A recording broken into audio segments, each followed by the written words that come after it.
Good afternoon, everybody. It's the Dog H. Weber with you. It is a Monday, the 11th of December. Can you believe it? 2 weeks from today, Santa Claus. Christmas 2 weeks from today. Welcome to Weber This Week. On a little bit of a beautiful day, a couple of flurries. I kind of like that. Nothing personal. Don't take it wrong, Buffalo, but I don't want to go to Buffalo. I'm sorry. I don't want to live in Buffalo. I don't have any problem. You folks are great people. If you got relatives there, great. I don't want to live in Lewis County or Oswego County. There's a few others I don't want to live in, but it cracks me up about Oswego. My brother Ronnie went to Oswego, and I don't know how those students ever leave campus because the snow comes off the lake and it's goodnight Irene.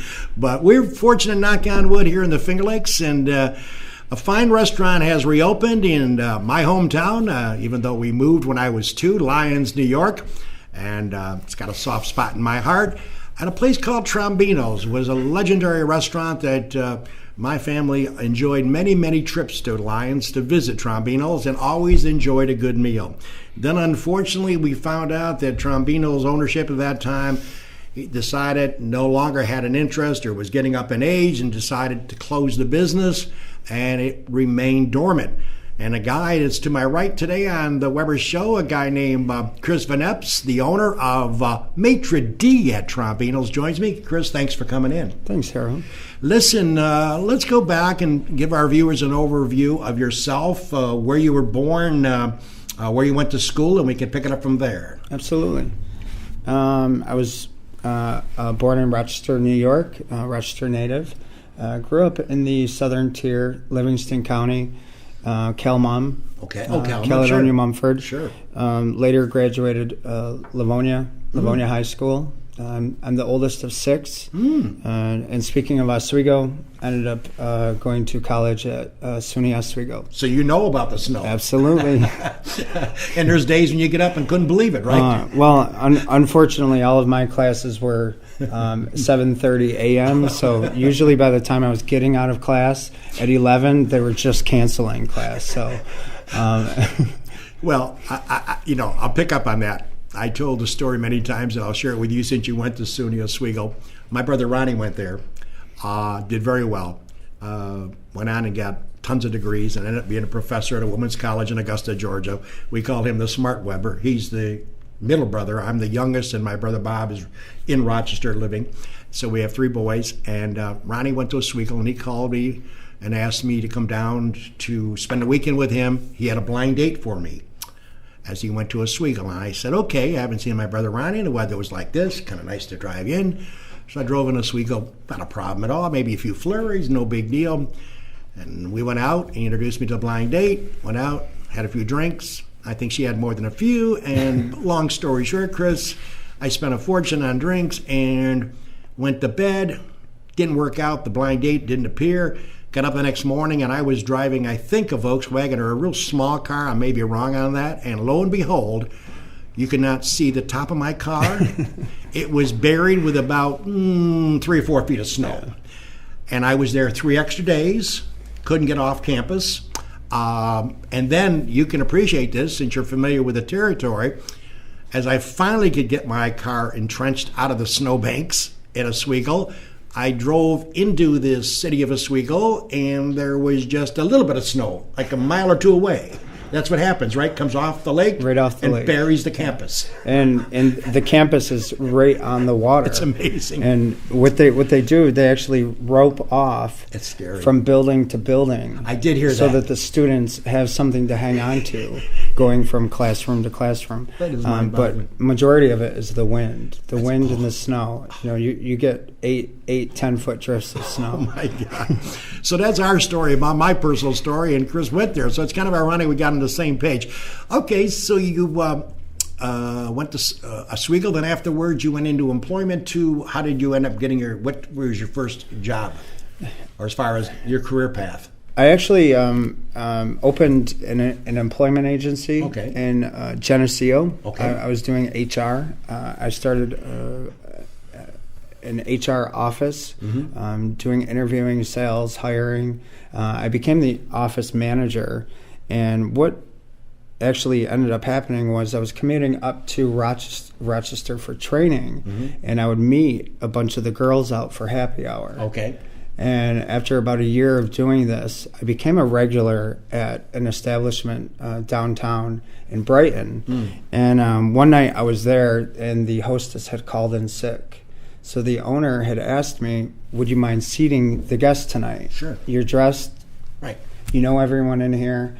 And lo and behold, I said yes. And it was a fun evening. I enjoyed myself. And next thing you know, I was scheduled 2 nights a week. Really?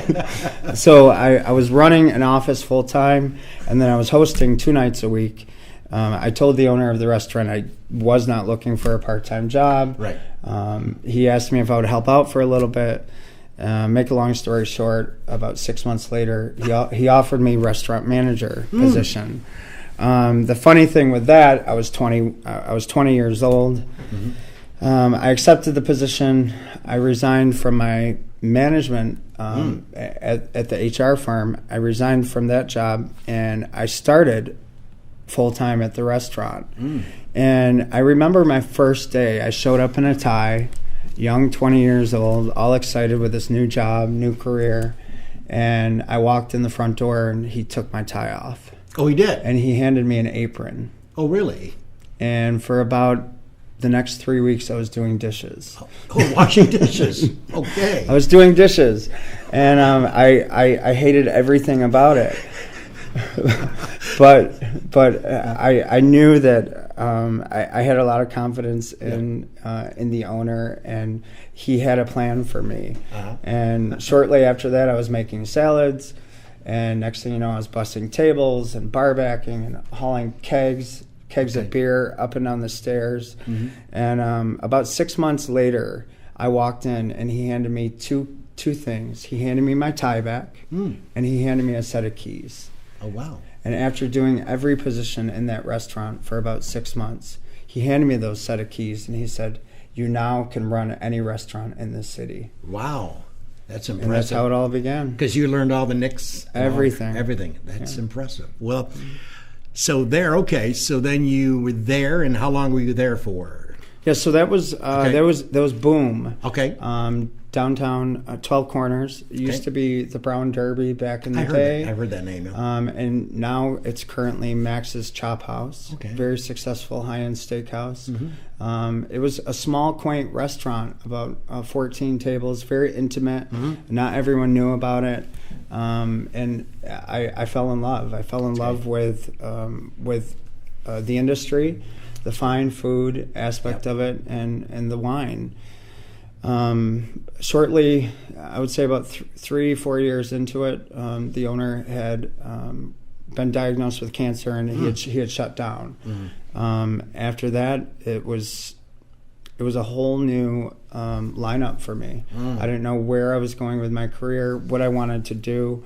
All I knew is that I had a very strong emphasis and desire for fine food and wine and taking care of guests. Sure.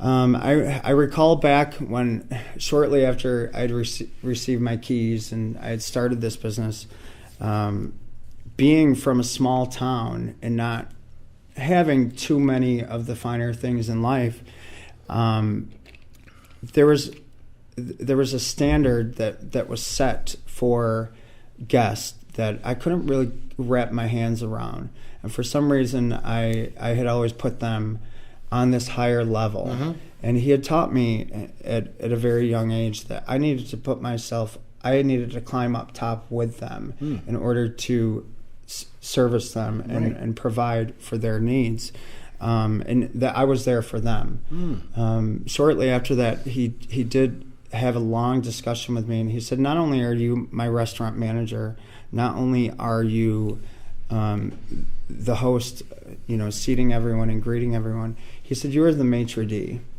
He said, you will be taking care of the guest from the minute they get here until the minute they leave. You will remember their names, their families, who they're married to, what their jobs are, what their children's sports are, what their activities are, where they live. He said, you need to know these people inside and out. Impressive. You are not just a manager. You are not just a restaurateur. You are a maitre d'.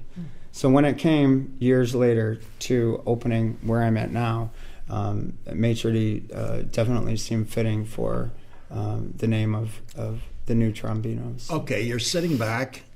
You're probably not aware of Maybe were you aware of Trombinos? I was not. How did that take place? So I after I left that restaurant, I took my career into Pittsford. I'd ran a couple fine establishments in Pittsford. I was part of the JoJo Black and Blue team. Oh, sure. For 7 years. And then shortly after that, I did small intimate catering out of my house. I got my kitchen certified. Wow. And I kept that clientele base and was self-taught as a chef and did small intimate dinner parties, which led to pastries as well. And then after that, I did a venture over to Label 7 on the canal in Showen Place, and became GM there, helped out in their renovation and their expansion of their new bar. And at that point, I had stepped away from my career for a little bit. I'd hit my 30s, and I needed to get back in touch with myself and my roots. And the city life was just a little... I was living in Fairport, but I was so close to my job. Everything, I was eat, sleep, breathing restaurants. And I needed to get away, and I had to find myself again. And I had actually stumbled upon a little cobblestone house in Alloway, which is between Geneva and Lyons. I'm familiar with it, yep. So I ended up renting that house for several years, and I was commuting from Alloway to Pittsford every day. It was the best 45 minutes of my day. I was finally able to differentiate work from my personal life. And it was surreal. I was canoeing on Canandaigua Outlet, and we had acres of land, and it was very serene, and it was nice to finally get in touch with my roots again. After about 2 years, I realized that maybe Alloway was a little too far. I ended up finding another cobblestone house in Palmyra, in the village of Palmyra. So I was venturing back towards Pittsford, where my career was based. And I bought my house in Palmyra, and I still had connections in Lyons and Alloway. And it was about a year after I moved to Palmyra, I had gone back to Lyons for lunch, and had ran into the now owner of the building of Trombino's, Sean Dobbins. Sure. And we had connected, and we started talking restaurants, and that's how I was introduced to Trombinos. And then you decided to make a move to buy it. It took a lot of convincing. I was going to say, but you finally made a move to get involved. I did. It was a tough decision. Sure. I had a good following and a good steady career in Pittsford and Rochester. But I felt that there was definitely a desire and a need for some good, healthy, quality food out in this area, not just for Lyons, but for Wayne County and surrounding areas. Yeah, absolutely. So you looked at Trombino's when you walked in for the first time before you bought it. Yes. Did you think, after you bought it, actually, let me back up a second. Before you bought it, you had a chance to look it over, obviously walk through it, right? To make it look.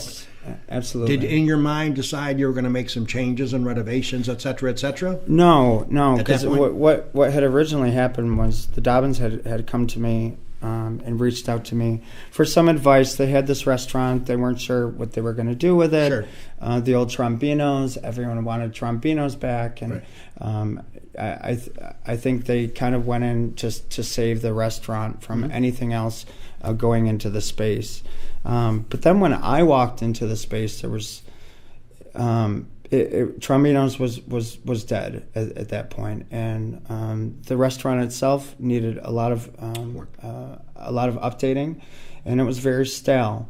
And I had taken a look at the menu, and it was very outdated in a way where nothing seemed to be fresh, nothing seemed to be really local or organic or fitting to the dietary needs that we have today, which is something that we really, really emphasize in big city restaurants. Meeting the demands of every guest that comes in. So there was a lot a lot that I had to take in, and at first it was a definite no. You know, the interest. If we were to keep Trombinos the way that it was definitely something that I was not interested in doing. Exactly. Because it's just not what we do nowadays. Exactly. So I definitely voiced my opinion that if I was to do this, that there had to be changes made. Sure. Absolutely. And they obviously went along with it. They did, absolutely. Good. Of course. How long was Trombinos dormant before you got involved? Do you remember? It was about 8 years. I was going to say, it's been a bunch of years, I remember. Because, like I said, we made that a steady, we didn't go there every week, but we went there several times, and it was extremely good food, and always enjoyed the ownership over there. And then, so you take it over, and you add the Maitre D to it at Trombino's, correct? Yes. Which is a nice class thing, and we now understand where the Maitre D came from, how you were given that title. In lieu of Trombinos and sure. The respect, you know, they were in business almost 60 years. Right. I felt that it was good to incorporate that into my name, not only for recognition, but in honor of such a long-standing, successful restaurant in this area. So that's when I decided to incorporate it into the Maitre D, calling it Maitre D at Trombino's. I like it. Yeah. Well, with me today is Chris Van Eps, the owner of the Maitre D at Trombino's. Look, it's 3:18. We're going to try to drive Jimmy crazy and see if we can spend a few extra minutes with him. We got a few more things to talk about, like his menu, and Jimmy's going to show some pictures of the fine restaurant. But let's go to our commercial break. When we come back, Jimmy will flash up some pictures. We'll talk about the menu. We'll get some more input from Chris Van Eps, the owner of the Maitre D at Trombino's in Lyons, New York.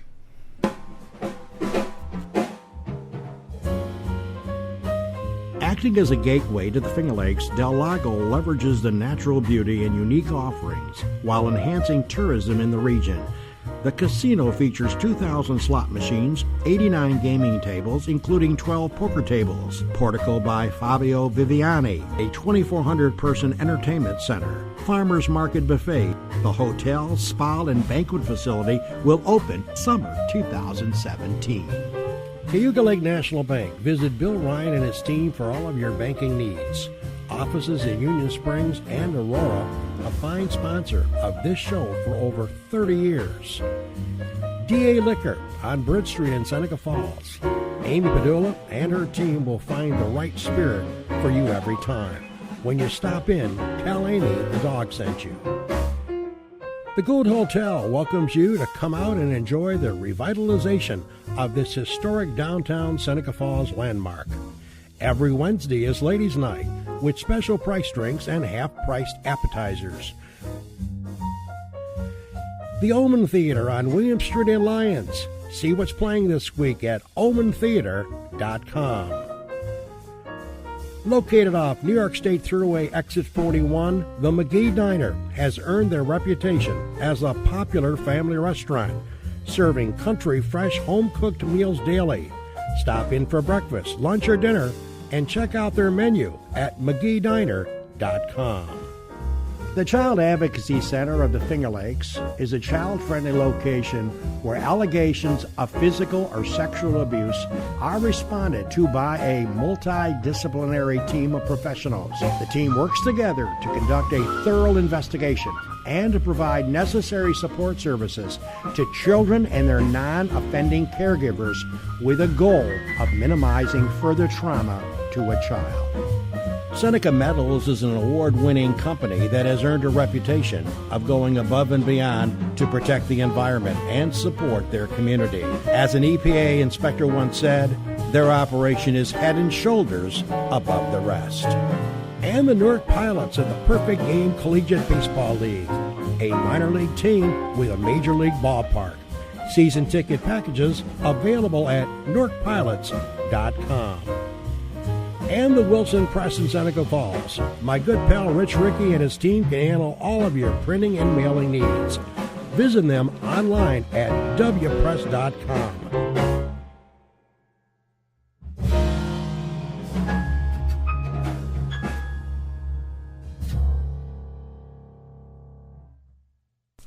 Welcome back, everybody. It's a dog with you on a nice Monday, the 11th of December. Joining me today is Chris Van Eps, the new owner of the Maitre D at Trombino's in Lyons, New York. And again, I had the opportunity. I don't know where that noise. Okay. I had the opportunity to go with friends and my wife to eat there some time ago, and it was spectacular. Well, Chris, one thing that I noticed about you leading up to the show today and doing a little research about since we were Facebook friends now, and I looked at some of your background and the profile of yourself on Facebook, and I picked up something, and maybe it's because of my age, I get anal about looking at certain lines and certain people's profile. What struck me, and it was a favorable thing towards you from me, and that's not a big deal, it could be my recommendation, but I was intrigued by one thing that I read on your profile, and what that is, and I'm going to give you kudos for this, you're the owner of Maitre D at Trombino's, correct? Yes. But in your profile, it says you work. Work. And that to me is impressive because really, you're the only one I've ever had on my show in 6 years of doing this for FingerLakes1.com that their profile did not indicate co-owner or owner. You're the only one I can remember, and I've done a lot of interviews over the years. We do one a week, hopefully. But my point is, that to me said something about yourself. You want to be working with your team. Exactly. And it's not the echelon that you're the boss, even though they recognize you are the guy that's in charge. That to me impressed me, and I just wanted to pass that on to you. I think it was quite. It stuck out in my crawl when I read it, and I thought it was a neat touch. And I wanted to bring it up and say that's something that I very seldom see. So your attitude is, yeah, you may own the place and you're responsible for paying the bills and making payroll and taking care of all the issues that restaurants have, but you also put in there you work, and that to me impressed. And if I was one of your employees, whether it's part-time or full-time, that would impress me as well. Well, thank you. I definitely appreciate that. It's something I've endured with my staff from day one. Right. You know, not only am I the owner, am I your boss, but I will work with you, and I will work beside you every day, every hour. I need them as much as they need me. Exactly. And I've never been one to gloat, and now is not the time either. No. You know, I'm just here to be the maitre d', and even on my business card, it doesn't say owner. That's great. So. Well, listen, we're going to show some pictures, Jimmy, or we're going to throw some pictures up. We got Chris Van Eps here joining us today, the owner of the Maitre D at Trombino's over in Lyons, New York. And Jimmy's going to flash up some pictures. And what do we got there? Nice looking dish. Yes, that's our vanilla bean creme brulee. And those are the infamous animal heads, the taxidermy that the town had requested be hung on the walls of the old Trombino's, but in lieu of the new modern day menu, half of my items are vegetarian and vegan. So I actually worked with an artist out of Salt Lake City, and she ended up creating these faux taxidermy out of vintage opera materials and gowns. Very nice. So. And that is our fireplace mantle decorated at Christmas. Mm-hmm. And that is the bar. We kept the original bar, added the shelving and the lights underneath. All new computer systems in the restaurant, and we built the wine wall behind the bar, all new lighting as well. And that is the panzanella salad. Panzanella salad is it's a bread salad, and it's a twist on a Mediterranean version of the salad. So it's got the balsamic, feta, onions, tomatoes, cucumbers. Absolutely delicious. I'm going out tonight, but I'm getting hungry when I'm looking at that. Okay. Oh, baby. And that is the grilled salmon. Oh, wow. And that's with a tomato brado, some olives, fingerling potatoes, chorizo. Absolutely delicious as well. And that was just after completing remodel, getting set up before a grand opening. So that is as you walk into the restaurant. How long did it take you to remodel? We actually completed everything in about 110 days. Wow. So we started just after Memorial Day, and then we opened September 15th. Great. And a huge shout out to the Dobbins construction crew for Very all good. their dedicated help. And so that we're trying to keep up on Instagram. So those are the stages of a braised pork shank, and the final dish is right up on top, and that was with some whipped potatoes and braised cabbage as well. And our brined bone-in pork chop.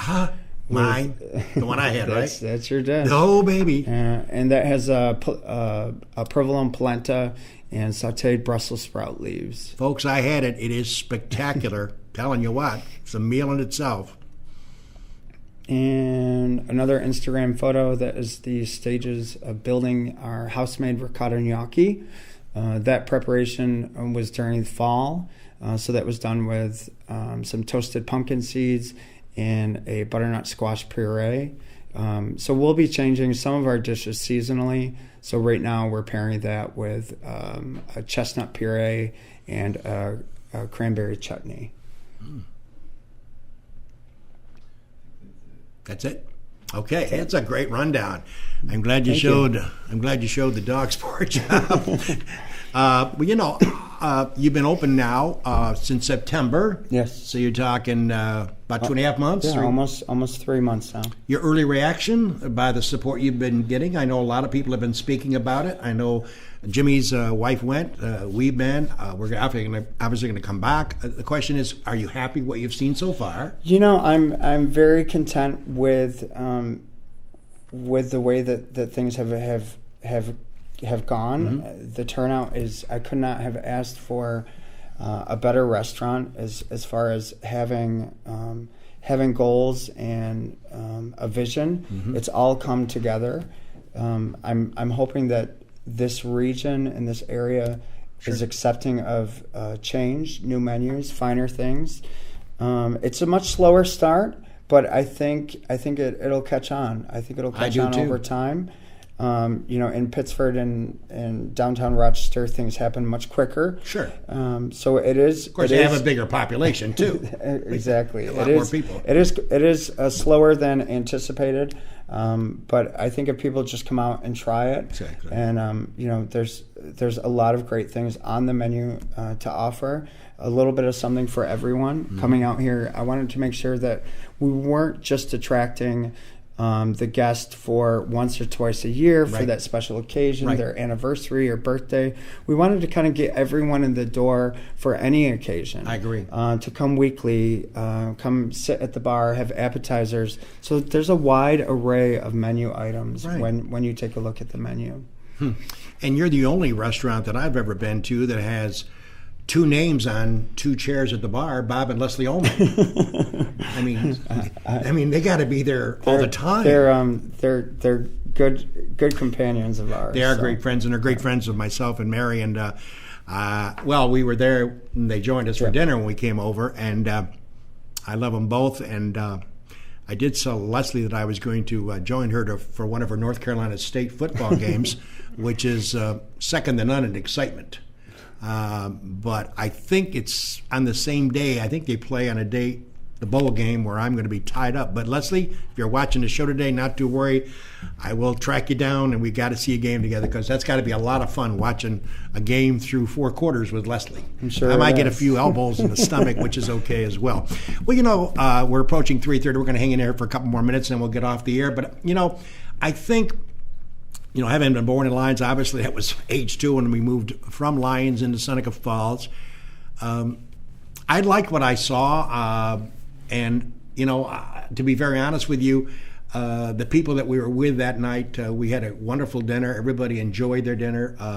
We enjoyed Melissa, who waited on us.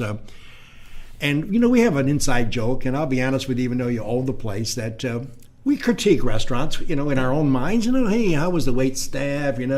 How was this? How was that? And in our own minds, as a customer, you always kind of grade it. And I got to be honest with you, we were driving back from Lyons and your restaurant and heading back to Seneca Falls, and we were talking about our experience. And not because you're a guest on my show today, but everybody gave you 10s across the board. That's pretty hard to do from our group, because usually we find something that we say, well, it could have been a little bit better.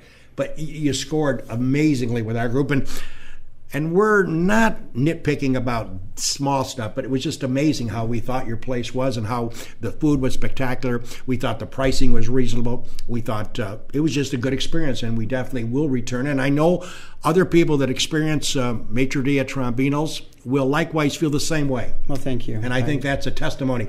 And I don't want to go off the air without you sending some love to your staff as well. That, as you mentioned, you know, I learned a long time ago, a manager is only as good as the people that surround him or her. Exactly. And I'd like you to say a few words about your staff so far. Well, it takes us right back to what you said about me not gloating, Exactly. you know, about ownership, working with them side by side. And, you know, I've told them that from day one, and I've trained them. I'm there for them for assistance, and they've all stepped up to the plate and proven to me that they want to be there and that they want this to be a success, not only for them but for me as well. You know, my chef Daniel Yakashin, he's from Westchester. He's completely solely running the kitchen, making all the executive decisions, and he's doing a phenomenal job. That's great. I could not ask for a better performance from the kitchen aspect. And front of the house, I do have a couple locals. Melissa Berkeley, yes. From Seneca Falls, actually. Right. Her and her family has been helping out at the restaurant. Sarah Johnson out of Newark, she's my full-time bartender. And I have a couple of people that have followed me from Rochester, downtown Rochester, and they are commuting every day. So That's great. I give them all credit for their help and assistance from day one. We are a family. I know. And I've let them know that from day one, and they work very, very hard for me, and it shows. I don't blame. Well, listen, we are out of time. Jimmy's given us a few extra minutes. Listen, continued success. And folks, from the dog to you, the viewer, give it a shot. Go over there. You call, make a reservation. Right on the weekends, you Yes, make a reservation. absolutely. And your hours, what days are you closed? We are closed Sundays and Mondays, and Okay. we open for dinner at 4:30 every day. All right. So if you're interested, I would recommend strongly, and I think Jimmy Senecorp would agree with me, get over there and check out the food items. You got a varied list of items you can choose from. And I think you're really going to enjoy it. And I think you will, after you leave, will want to come back shortly thereafter. It's that good. And I wish nothing but the best for you. And look forward to seeing you at the bar and with my wife Mary, et cetera, et cetera. We look forward to it because you guys have got a winner over there. And thanks for coming in. Perfect. Thank you for having me. My pleasure. Next week, folks, we wrap up the year, believe it or not, because obviously next week is the 18th. Then Santa Claus comes. We don't do a show on Christmas, and we don't do a show on New Year's Day. So next week, Seneca Meadows will be my final two guests for the year. Lots of talk about their issues with the town of Seneca Falls. They join me for Weber this week, Kyle Black and Mark Benjamin. Speaking for Chris Van Eps, along with my director and owner, Jimmy Senecorp, this is the dog bidding you farewell, buddy. We'll catch you next week for another edition.